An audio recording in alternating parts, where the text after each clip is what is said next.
I never thought I'd be the kind of person to share a story like this. I used to laugh at people who believed in ghosts or in things that lurked in the dark.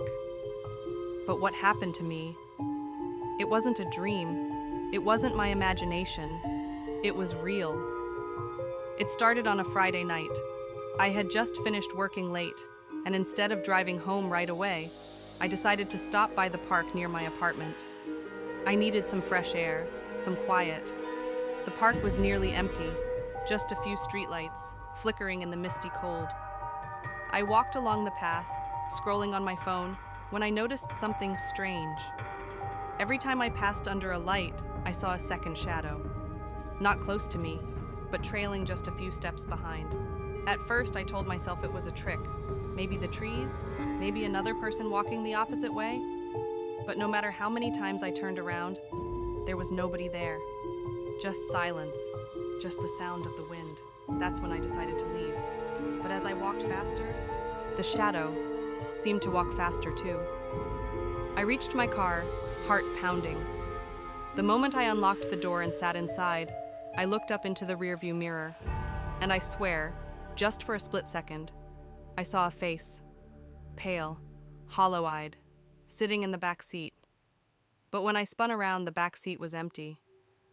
I told myself I was tired, overworked, just paranoid. I drove home, locked my doors, and tried to forget it. But the shadow, it didn't stay at the park. Over the next few days, I began noticing little things inside my apartment. My shoes were moved from where I left them. My bathroom light would flicker when I walked past the mirror.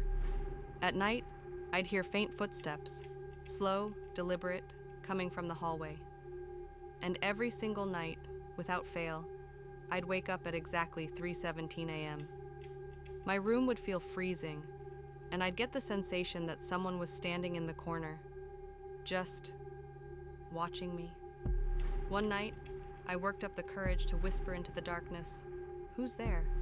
And in that silence, I heard it. A voice, raspy, low. It whispered back, "I followed you home." I froze. I couldn't move, couldn't scream. I just shut my eyes, praying it would go away. The next morning, I packed a bag and went to stay with a friend across town. I didn't tell them why. I didn't want to sound insane. But that night, while I was lying on their couch, I woke up again at 3:17 a.m. And there it was, the shadow, standing in the corner of their living room. No matter where I go, it follows me. It doesn't want to be seen. It doesn't want to be understood. It just wants me to know I'll never be alone again. So if you're hearing this, if you've ever felt like something's following you, don't ignore it, because once it finds you, it never lets go. I thought moving would help, but each time I attempted, something always went wrong. Papers lost, deals falling apart.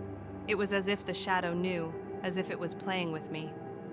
I reached out to experts, ghost hunters, skeptics and believers alike. No one could offer a solution, just more stories of maybe and what if. There's a small hope I'm holding on to, a possible escape, if only I can find what it wants. Because giving in or running for the rest of my life isn't an option anymore. I've started documenting everything, each night, each encounter, waiting for a pattern, a clue. If I disappear or these tapes get found, I just need someone to understand, to be warned or prepared. I won't stop searching. There has to be an answer, maybe in some forgotten book or an old tale I overlooked.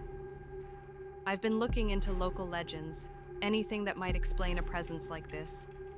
If I can just connect the dots. Here, surrounded by myths and records, I feel the weight of centuries of other haunted souls. There are countless names and stories, but none fit mine exactly. I don't know what they're called or where they come from, but I do know one thing. I won't be their victim. To whoever finds these recordings, know that even if I fail, there was once someone who tried to fight back, and maybe, just maybe, that's the answer. I've also started speaking with old locals, asking about urban legends. They all have different tales, but one common theme: beings that attach themselves through fear. Some say if I confront it, look directly at it without fear, it might lose its power. But how does one prepare to face the darkest part of their fears? So here I am, ready to face whatever entity this is. If this is the last entry, then let it be known I faced it head-on, with hope and resilience. For those who come after, you're not alone in this. This battle might be personal, solitary, but perhaps that's where true strength lies, in embracing the shadows rather than fleeing them.